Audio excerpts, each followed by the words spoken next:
Hello, my name's Kaylee and these are my books.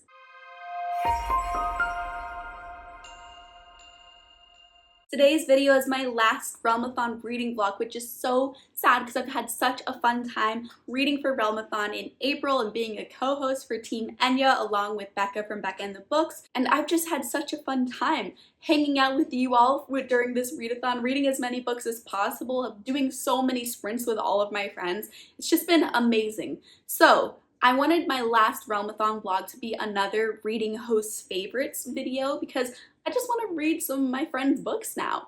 And so in this video, I'm planning on reading two host favorites, and they are very different from each other. So I will be reading Lexi from Books with Lexi's host favorite, which is a horror novella called We Need to Do Something. I've heard that this is very weird, and I know Lexi has been nervous for people to read this host favorite just because it is such a weird horror book. But I love a weird horror book, and I feel like Lexi and I align on our tastes quite often, especially for horror. And I'm expecting to love this. And then I also will be trying Becca from Becca and the Books host favorite of Her Soul to Take, and this is a dark monster romance. This one is on my official TBR for the month, so it's nice to get a TBR book out of the way. And this one I'm a little bit less sure if I will like it or not. I think I will like it, but I'm just not convinced it will be 5 stars, so I'm hoping the book will convince me, because I have read a couple more monster books this month and I'm not completely sure if they are for me or not, but I also haven't read any that are those super hyped up ones. So I know this one has Becca's stamp of approval on it, so I'm excited to try it out and basically use this as a test run for the monster subgenre if this is something that I like in my romances. But I'm gonna go ahead and jump straight into the vlog now. Hello, I'm checking in. It's really late at night, so excuse my appearance. My makeup is kind of melting off of my face. I need to go wash my face in a second. But it is Tuesday night. I mean, technically it's Wednesday morning, I guess. I think it's like 12:30 a.m. right now. And I just started We Need to Do Something. I just got back from giving Teddy a late night walk.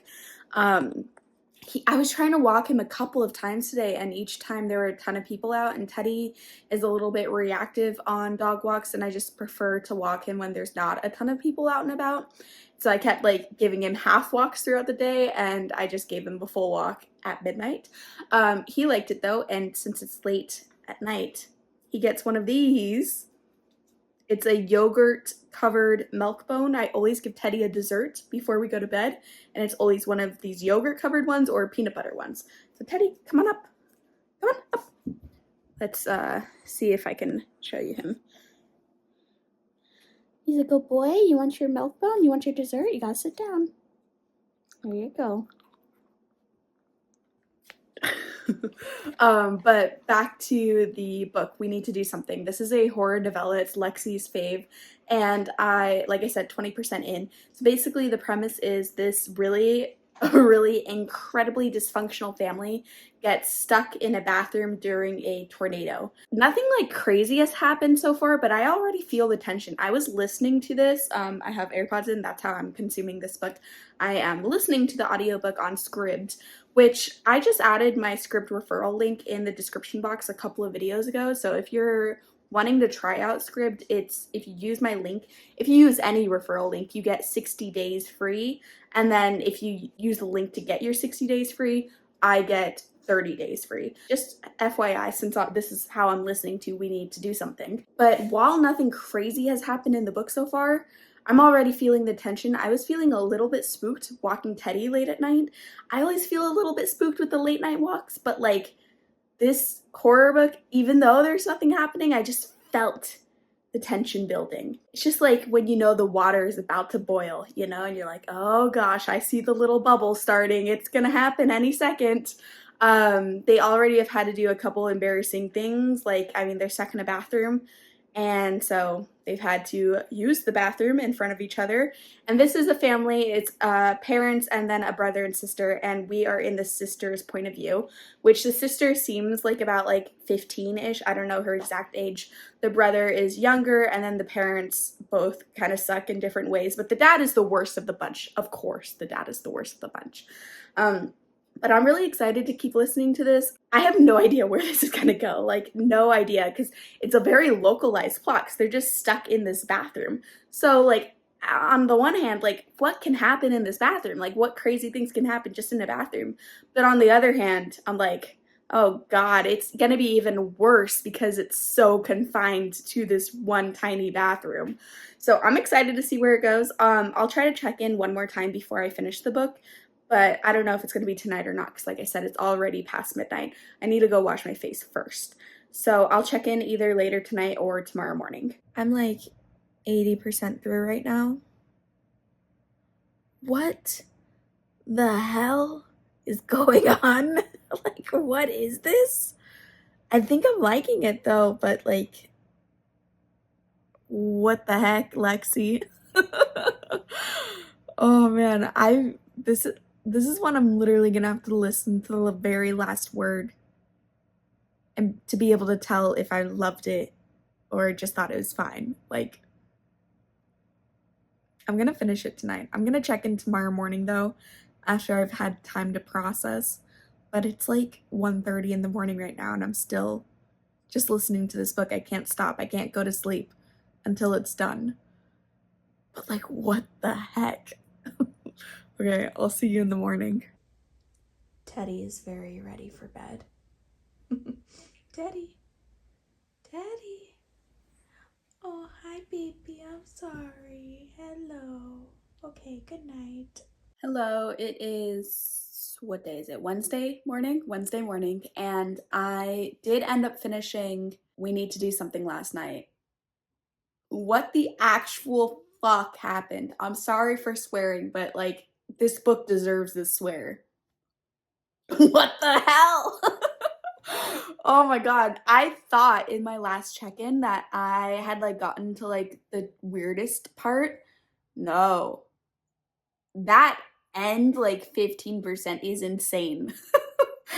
I was like, what the hell just happened? It took me a long time to process it and to even understand what happened, but I do understand it now. And gosh, gosh, what the heck?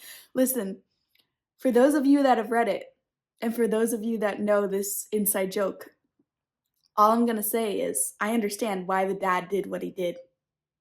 And maybe I would too. Who knows? Who knows? But anyways, I'm giving this book 4 stars because I do wish the big reason had been sprinkled in a little bit more throughout. Because I think the reason is so cool and I want to know more about the reason. But I understand why too. The book is trying to be ambiguous, you know? So like that's a style choice and I'm okay with it being ambiguous, but I just want like a little sprinkle bit of more stuff. It doesn't have to be at the end, but just like throughout the book, more like glimpses. I think that would have been really freaking cool. So that's what held it back from a 5-star for me, but I really enjoyed this. It's solid 4-star. If you want like a super weird, messed up horror novella, I totally recommend We Need to Do Something. Lexi's recommendations are always amazing, so I'm not surprised that this one was amazing too. And side note, I had the worst nightmares last night. I finished We Need to Do Something at like 2 in the morning, and then I basically went straight to sleep afterwards. And I had so many nightmares of my entire family dying from a car drowning in the ocean. Like we were stuck in the car randomly in the middle of the ocean drowning. So that was fun. That sucked. It was one of those things where I woke up earlier than usual this morning because I woke up mid-nightmare where like my heart was beating fast and I was like and then it took me a second to process like no, everyone's alive, it's okay, we're all good, and I couldn't go back to sleep after that. So I will say that this book did affect me. I think part of it was just me reading it so late and then going to sleep immediately afterwards, but like yeah, it definitely got me in my subconscious. And then this morning I started Becca's host favorite. This is my second host favorite that I've read from Becca because I already read Red Rising and really enjoyed it in my last host favorites vlog, which I'll leave links down in the description box below if you missed that vlog. But this is my second edition of the host favorites vlog. And so I'm reading another one of Becca's favorites, and I'm reading Her Soul to Take, which is like a monster dark horror romance. So I think it'll get me some good genre bonus points, not because I don't think it's a fantasy romance, but because it's a hybrid genre of horror and romance, and it's indie because I think it's self-published. So I did get the audiobook because I have a lot of cleaning to do today. As always, the cleaning just never stops. Ugh, I hate cleaning. But basically I need to do like a bunch of laundry and stuff like that. So I wanted to be able to read this while I did that because it is kind of a longer book and I am trying to get this vlog out tomorrow. So I'm on a little bit of a time crunch, but I am like 20% in right now. And there are things I'm liking and things I'm not liking. So I don't know overall how I feel about this book so far. So let me give you the premise first. The premise is basically we are following our main character who is in college, and she also has like a side hustle of running a YouTube channel where she is a paranormal investigator, which that is one thing that I'm loving about the book because I think it's so cool that she is a paranormal investigator YouTube.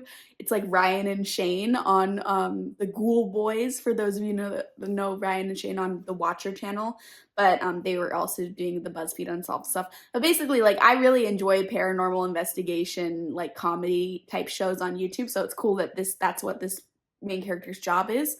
But basically, she stumbles over this really old, like, occult manuscript, and this actual cult with demons and stuff wants the manuscript from her. So she gets like wrapped up in this cult, and the love interest is a demon.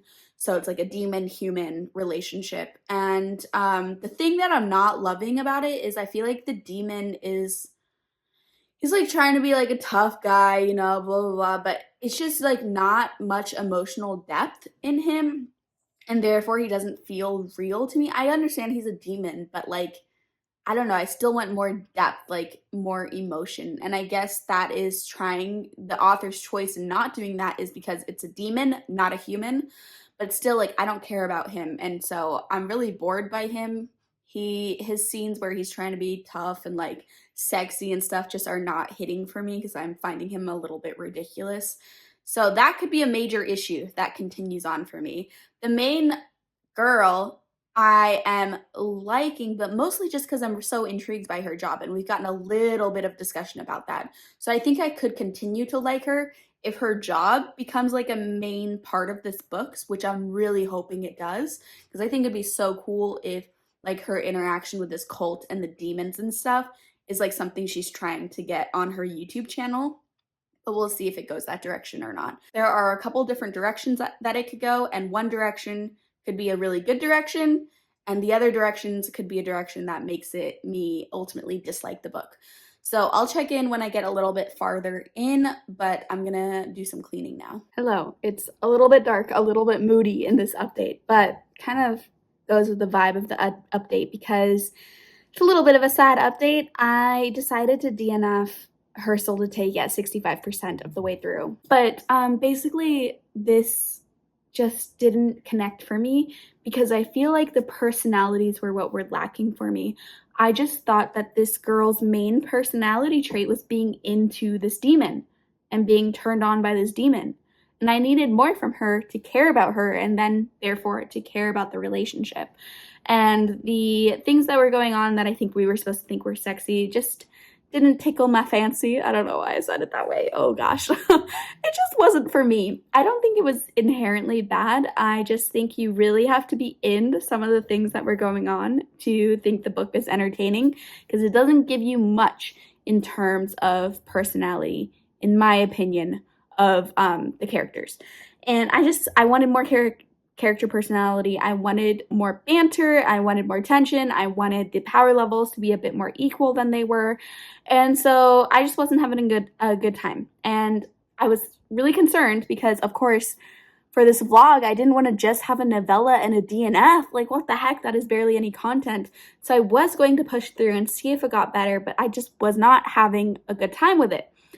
But then I remembered Jade has a favorite that is a graphic novel, and I checked on my library, and it was in fact easily like readily available, no wait. So I will be reading the first volume of Descender, I believe it's called. It's up on the screen somewhere here. This is a sci-fi graphic novel. I'm really, really excited to be trying this. So I will update when I'm halfway through the first volume, and hopefully this is a win. I am halfway through Descender Volume 1, and I am enjoying it. I'm not loving it, but I feel like it has a lot of promise to it. So basically, the premise is this is a sci-fi world with robots, which if you guys know me, you know I love robots. So that is where the promise is lying right now, is in this robot character. And there are like all different types of robots. One of the main types for this story is a robot child companion that families can kind of adopt into their family, and it is a child, like it looks like a child, but it also teaches like human children. So it's kind of like part sibling, part teacher. But basically, this robot child wakes up and everyone in the colony is dead on this planet, and they're just trying to figure out what the heck happened. And they're also flashing back to other memories that they have. And then we have this other group of people that want to go rescue this robot child, but there's a lot of groups that want this robot child because the robot child is worth a lot of money. So that's the basic premise. I am really liking all the parts that are in the robot child's point of view. I am not caring about the parts that are in like the other people, like the scientists on the planet's point of view. I think they're a bit boring. I don't really care about any of them. And then also the art style is not my favorite. I feel like I prefer a much more detailed art style for graphic novels. Like Monstrous is one of my favorite art styles for any graphic novel. Where this art style for Descender, it's definitely a style choice, so it's going to be some people's preference, just not mine. But the style is a bit more unfinished, a bit more simple with simple lines, not as much detail in the like backgrounds and stuff like that, not as much expression on the faces. And I just don't like the art style as much. I feel like I'm not getting as much out of the images as I am in some other graphic novels, such as Monstrous, such as Saga, for example, too.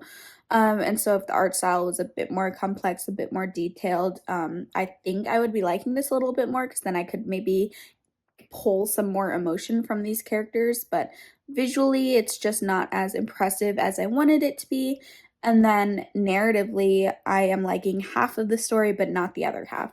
So in the second half, I'm hoping to get more point of view from the robot child. I will do a quick mention that I watched the movie Megan recently, which is about a robot child, but it's a horror movie about the robot child. So I did have like to disconnect those thoughts in my head because this robot child is not supposed to be horror related. So I had to like pull back from my bias of watching Megan recently and automatically despising robot children.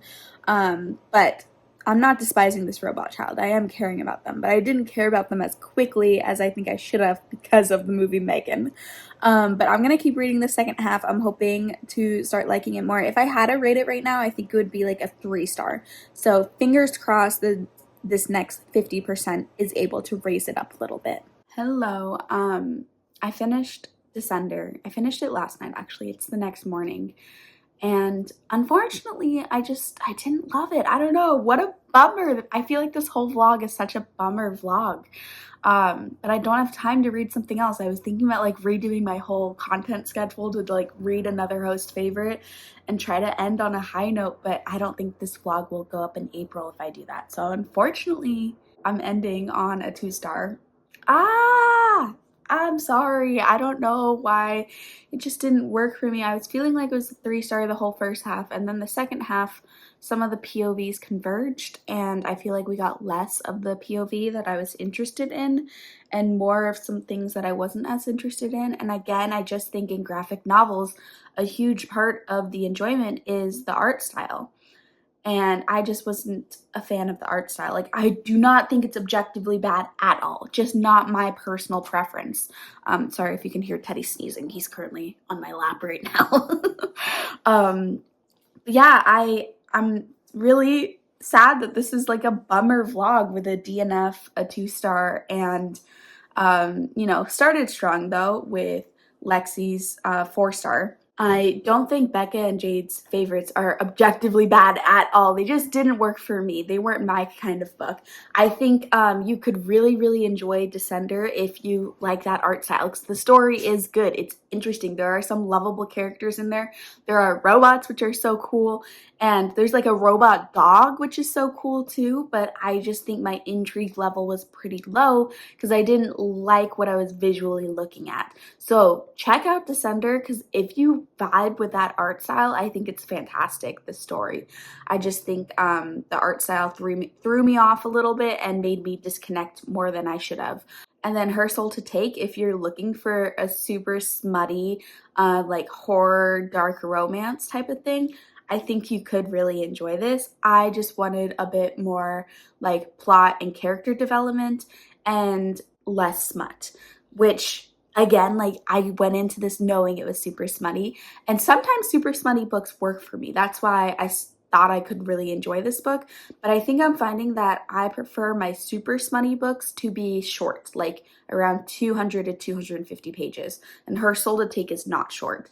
And so it just got a little bit boring for me. If there's not going to be that much character development and that much plot, there is some, don't get me wrong, there is some, but if there's not, I felt like there just wasn't enough for the length of the book. I hope that makes sense.